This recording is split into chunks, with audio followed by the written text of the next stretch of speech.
To remove a PS2 and serial port module if present in the unit, first remove the access panel. Lift the latch for the expansion card's retaining bracket and swing the bracket out. If there is a graphics card installed, remove the PS2 and serial port module from its rear chassis slot without disconnecting it from the motherboard, and place it aside. Remove the graphics card.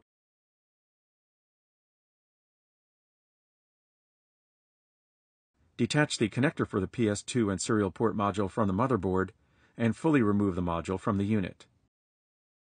To replace a serial and PS2 module in a unit with a graphics card, first reattach the connector to the motherboard.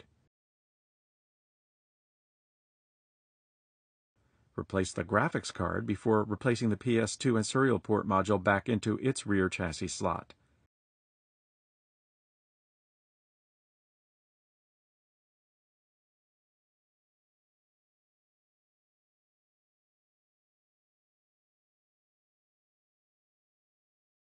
Rotate the expansion card's retaining bracket back into place to secure the module.